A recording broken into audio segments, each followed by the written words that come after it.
Todos hacemos lo que hemos aprendido a hacer antes. Nacemos con muy pocas cosas en nuestra capacidad para manipular y para actuar. A medida que vamos viviendo, sin darnos cuenta, las personas que están a nuestro alrededor, los acontecimientos que están a nuestro alrededor, nos van aproximando realidades psicológicas que troquelan nuestra personalidad. Al final, cuando somos adultos, somos la suma de una serie de aprendizajes. Los mecanismos son sutiles, prácticamente difíciles de detectar, pero sin embargo, al final del proceso, lo que nosotros somos capaces de hacer se produce a través de una serie de estímulos, de refuerzos, de acciones gratificantes y de acciones que nos castigan. Veamos cómo una serie de acontecimientos aparentemente insignificantes troquelan nuestra vida.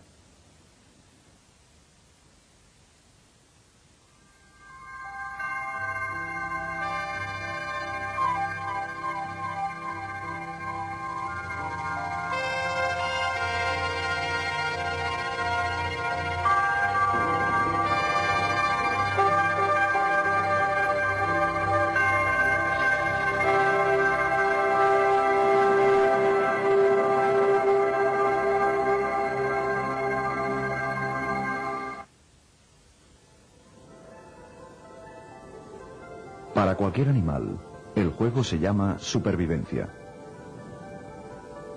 Las reglas son sencillas: encontrar comida y bebida.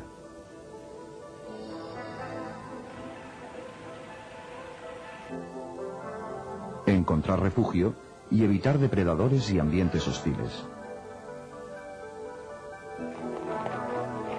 Aquellos que estén mejor dotados para sobrevivir y lideren su especie perdurarán a través de sus genes en la siguiente generación. Este es el verdadero significado de la supervivencia del más fuerte.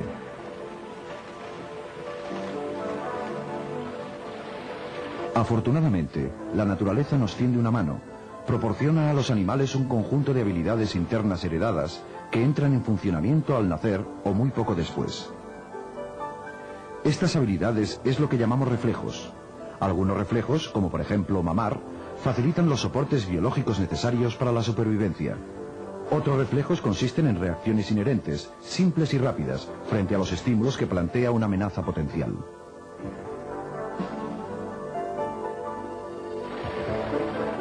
Por otro lado, la naturaleza también aporta unos patrones de reacción más complejos, conocidos como patrones de acción fija. Por ejemplo, el viaje que cada año realiza el salmón río arriba hacia su lugar de desove. Son secuencias de acción disparadas automáticamente por unos determinados sucesos biológicos que hacen que todos los miembros de una especie actúen de la misma forma. Estos pájaros migrarán hacia el mismo destino en la misma época, año tras año.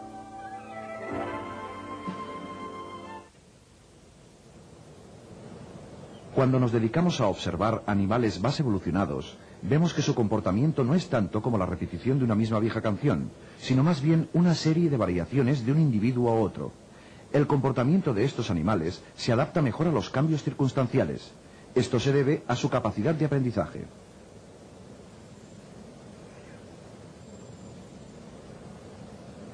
El aprendizaje es el procedimiento por el cual las especies se aprovechan de su propia experiencia. Es el mecanismo a través del cual experiencias anteriores guían futuras pautas de comportamiento. Esto es tan aplicable para el hombre como para las demás especies. Para los seres humanos, el aprendizaje abarca un amplio espectro de actividades, como dominar un idioma diferente, estudiar en la escuela, practicar un deporte, tocar la flauta.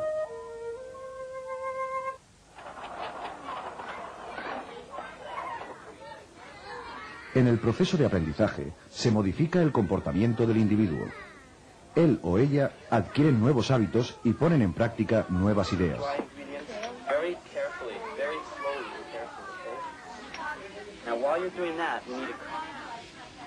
Un nuevo comportamiento puede cambiar a su vez el entorno, acercándolo más al bienestar del individuo. El aprendizaje nos permite hacer dos cosas importantes en la búsqueda de la supervivencia. En primer lugar, prever el futuro a partir de experiencias pasadas.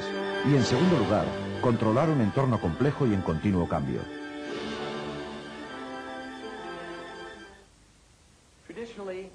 Tradicionalmente, el aprendizaje se ha estudiado en laboratorios como este, utilizando animales, en parte porque es más fácil realizar experimentos controlados con animales que con personas. Y también porque los animales, en algunos aspectos básicos, se comportan como lo haría un ser humano. Como resultado, los psicólogos especialistas en comportamiento han llegado a conclusiones no solo acerca del comportamiento animal, sino también de la naturaleza humana.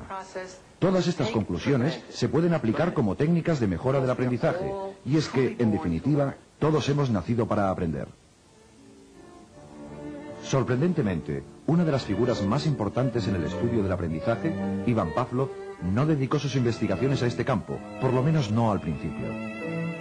Pavlov, un renombrado científico ruso, fue galardonado con el Premio Nobel de Psicología y Medicina en 1904. Como muestran estas imágenes, Pavlov inicialmente investigó los procesos de digestión y la acción de las glándulas salivares. Desviando la saliva de un perro a unos tubos de ensayo, podía medir con exactitud la cantidad de saliva que producía durante la digestión y en qué momento la producía. En el mismo instante en que le presentaban la comida, el perro comenzaba a producir saliva, debido a la existencia de un reflejo heredado, el reflejo de salivación.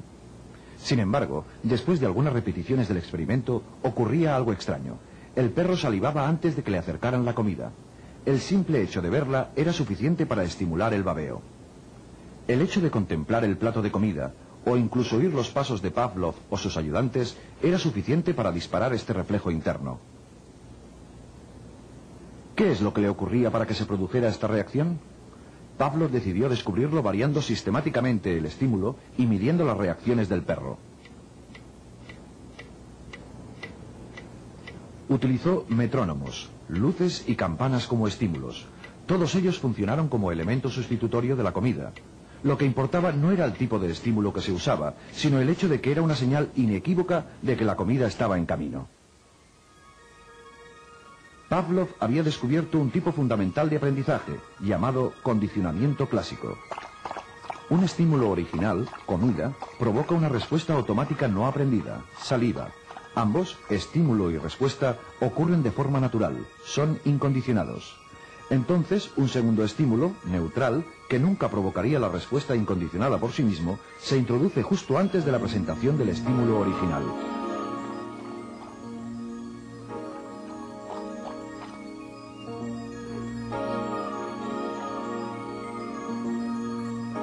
Si el estímulo neutral o de señal se presenta solo y se produce una respuesta como si el estímulo original estuviera todavía presente, decimos que ha tenido lugar un condicionamiento. El arbitrario estímulo neutral se convierte en un estímulo condicionado. Este proceso es reversible. Pavlov y otros estudiaron la extinción de estas respuestas condicionadas a lo largo del tiempo. Cuando el sujeto aprende que el estímulo condicionado deja de ser una señal del evento deseado, el proceso de adquisición se invierte y la conexión aprendida se debilita gradualmente.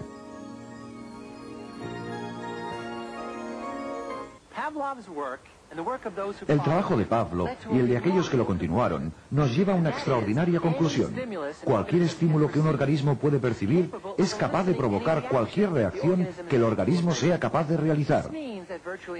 Esto significa que virtualmente cualquier sonido, visión u olor puede influir en la forma en que se tensen o relajen nuestros músculos, en los cambios de humor o incluso en cómo se forman nuestras actitudes.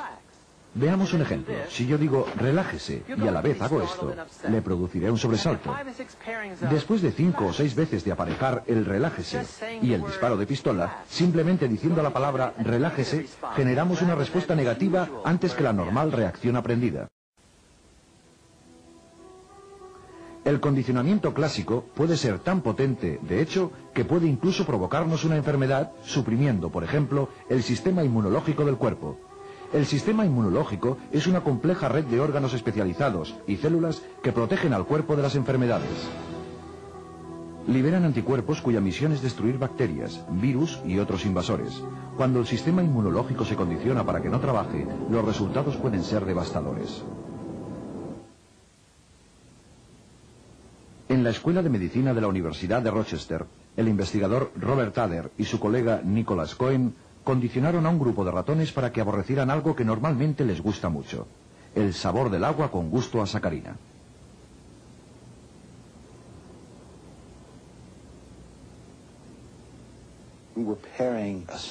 Estábamos aparejando una solución acuosa con sabor a sacarina con un agente que producía un dolor de estómago temporal en los ratones. Esta era una droga llamada ciclofosfamida.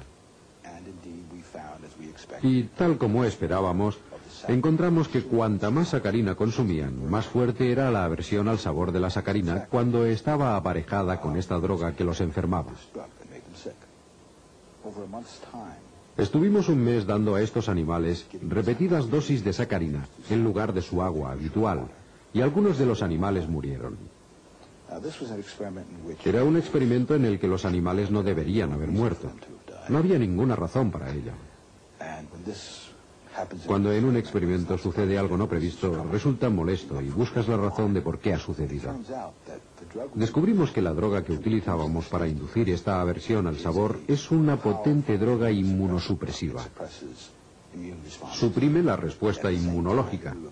Al mismo tiempo que estábamos condicionando la respuesta conductual de rechazo de la sacarina, también estábamos condicionando los efectos de la droga, es decir, una respuesta inmunosupresiva. Cada vez que el animal recibía una dosis de sacarina sin ciclofosfamida, se producía una respuesta de aversión y además una supresión del sistema inmunológico. Es decir, incluso el sistema inmunológico puede estar influenciado por el condicionamiento. Podemos aprender a ponernos enfermos e incluso a morir. El condicionamiento clásico no es el único tipo de condicionamiento. Al mismo tiempo que Pavlov había mostrado la importancia de la relación de aprendizaje entre dos situaciones de estímulos, un psicólogo norteamericano, Edward Thorndike, a principios de siglo, fue el pionero en el estudio de otro tipo de aprendizaje. Thorndike estaba interesado en cómo los individuos aprendían a solucionar los complejos puzzles que inventaba el mundo. ¿Cómo nosotros y otros animales aprendemos los hábitos y las nuevas habilidades que nos permiten encontrar nuestro camino a través de los laberintos de la vida?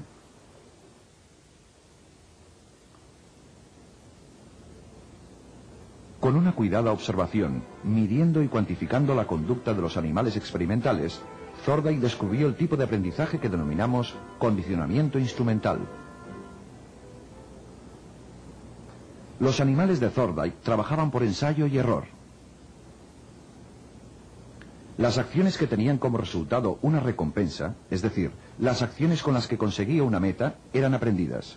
Para Thorndike eran las consecuencias de lo que un individuo hace lo que más influye en el proceso de aprendizaje.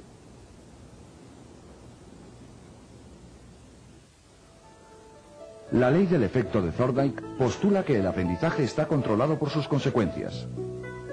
Aquellos comportamientos seguidos de buenas consecuencias se seleccionan y se repiten, mientras que los que conducen a malas consecuencias o a ninguna consecuencia no se repiten. Otro psicólogo norteamericano muy influenciado por Pavlov fue John B. Watson. Watson creía que en psicología lo único viable de estudio científico eran las conductas aprendidas observables. Atacó las doctrinas sobre rasgos heredados e instintos como causa de un comportamiento. En su lugar, habló del poder ilimitado del condicionamiento y del control del entorno para modelar el comportamiento tanto de animales como de seres humanos. Para estudiar el poder del condicionamiento, Watson utilizó bebés como sujetos de estudio, tal como vemos en estas imágenes de 1920. Watson demostró que se podía aprender emociones fuertes en una situación por condicionamiento y después generalizarlas o transferirlas a otras situaciones similares sin tener que repetir el condicionamiento original.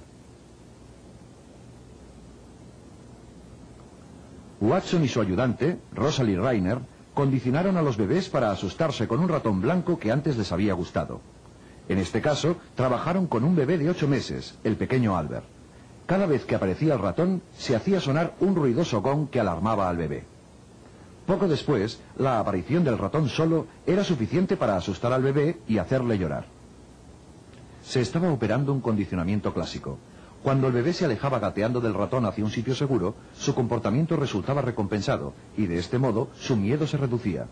En ese momento se estaba operando un condicionamiento instrumental. Más adelante, cuando el bebé veía algún estímulo similar al ratón, un conejo, un perro, un abrigo de piel, una máscara, su miedo aprendido se había generalizado para cualquiera de ellos. Aquellos bebés que antes no tenían miedo de nada, ahora se atemorizaban fácilmente por una gran cantidad de cosas inofensivas.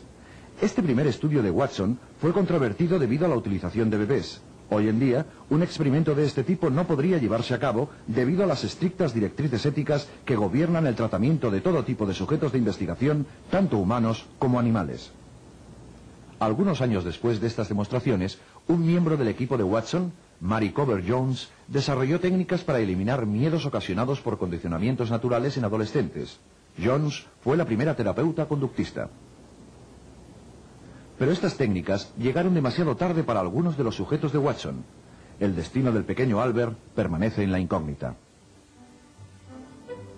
Otra figura esencial en el estudio del aprendizaje es el psicólogo de Harvard, B.F. Skinner. Skinner partió de las ideas de Pavlov sobre el control experimental y el condicionamiento, del énfasis de Thorndike en la importancia de las consecuencias del entorno y del enfoque de Watson sobre el comportamiento observable. La psicología es la ciencia del comportamiento humano, apoyada en la ciencia del comportamiento de otros seres. Sin embargo, el comportamiento humano se distingue debido a un cambio particular en su evolución que permitió el nacimiento de los lenguajes como una cultura especial. Y desde luego incluimos en el estudio del comportamiento lo que la gente dice sobre sus procesos mentales, sus intenciones, etc.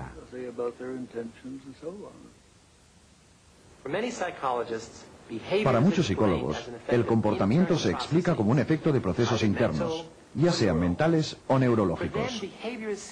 Entienden el comportamiento como la manifestación externa de lo que está ocurriendo en el interior. Sin embargo, Skinner no está de acuerdo. Sus investigaciones definen el comportamiento en términos de su relación con las variables del entorno que le preceden y que le siguen. Este postulado puede definirse como el ABC de la psicología: A de antecedente, B de behavior, comportamiento en inglés, y C de consecuencias. El comportamiento es algo que ocurre, en primer lugar, porque es parte del fundamento genético del individuo, o bien porque ha sido reforzado por otras vías. Cuando ocurre en estas situaciones y va seguido de una consecuencia, es más probable que ocurra de nuevo. Pero si además, en ese momento, está presente un estímulo, entonces ese estímulo es el que controla las probabilidades. El comportamiento ocurre en situaciones similares a aquellas en las que ha sido reforzado. En definitiva, los tres términos son muy importantes. Si queremos que un organismo haga algo, hemos de crear una vez más el tipo de situación en la que el comportamiento ha sido reforzado.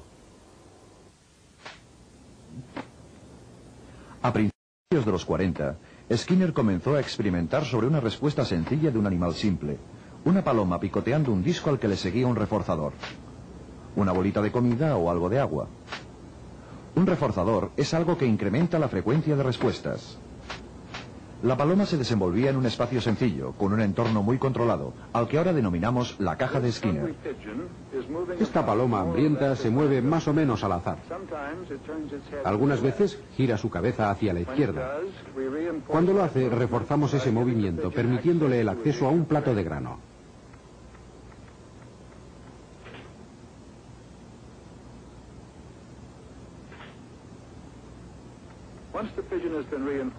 Una vez hemos reforzado a la paloma para que realice un leve giro hacia la izquierda, podemos esperar reforzarla a que la gire un poco más lejos.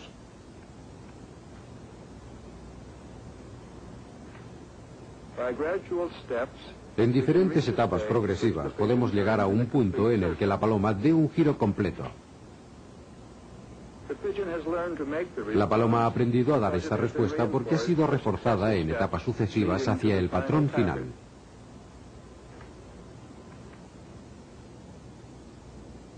A la larga, Skinner creó una cadena de montaje psicológica, en la que los datos de comportamiento eran el producto final.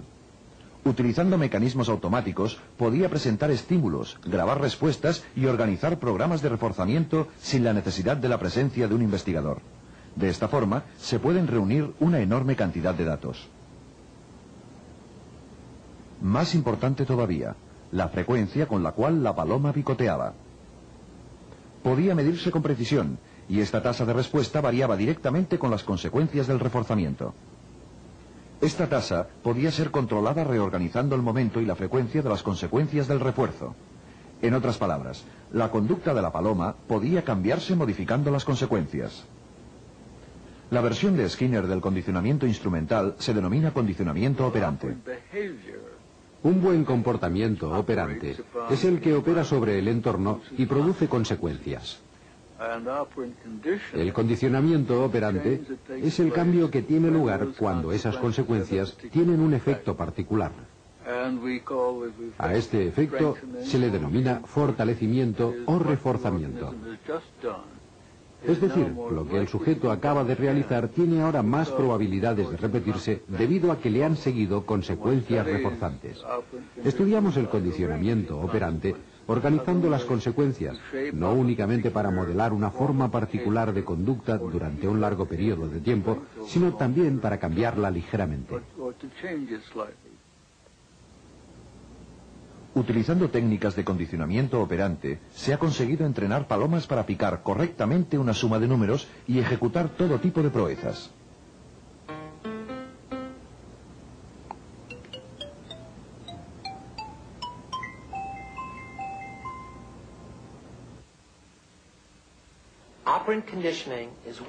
El condicionamiento operante es un aspecto importante del comportamiento aprendido, pero desde el punto de vista de Skinner, de la psicología, todo comportamiento aprendido puede reducirse a las relaciones entre el comportamiento, sus antecedentes y sus consecuencias. Skinner opina que cualquier comportamiento seguido de una consecuencia cambiará en su tasa de ocurrencia en relación directa con los cambios en dicha consecuencia. Esto es cierto para las palomas y también es cierto para los seres humanos. De acuerdo con Skinner, la búsqueda de agentes internos para explicar el comportamiento es innecesario. Si usted quiere ver gente accionando palancas en un programa de razón variable, basta con ir a Las Vegas o Atlantic City. Encontrará cientos de personas haciéndolo, porque se les está pagando según un programa de razón variable. No es necesario que nos preguntemos si funciona con la gente. Realmente funciona. Aunque las ideas de Skinner sobre psicología son controvertidas, esto no significa que sus principios de condicionamiento operante sean limitados. Nada más lejos de ello. De hecho, su aplicación se ha extendido más allá de los laboratorios de investigación donde fueron descubiertos. Hay muchas aplicaciones prácticas de la teoría del aprendizaje en la vida cotidiana, en los colegios y en los negocios.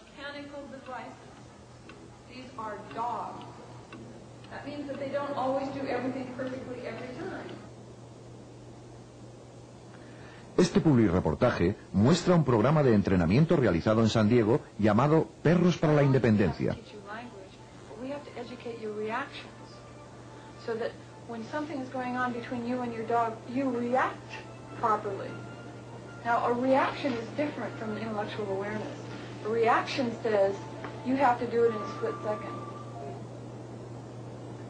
Utilizando los principios del comportamiento, estos perros han aprendido a ayudar en el cuidado de personas discapacitadas. Se refuerzan comportamientos deseados a partir de condicionamientos operantes intencionados, hasta que el perro aprende una nueva rutina en la que se encadena una secuencia de respuestas compleja.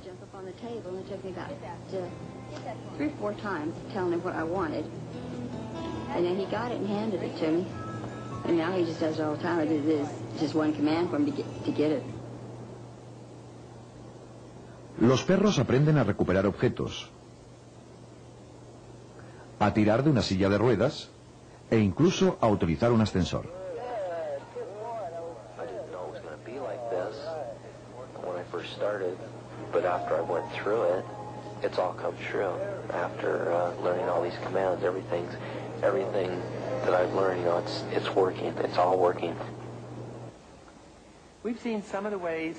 Hemos visto algunos de los mecanismos por los que los individuos aprenden a cambiar su situación. Pero, ¿qué ocurre si aprenden que nada provoca una diferencia? ¿Qué ocurre si han aprendido a abandonarse totalmente? ¿Podemos utilizar el condicionamiento para superar esta indefensión adquirida? Afortunadamente, la respuesta para muchas personas angustiadas es sí. Esta mujer recibe terapia conductual para su agorafobia. La agorafobia es el miedo a los lugares públicos. Son mucha gente, la mayoría mujeres, que están, de hecho, prisioneros en sus casas.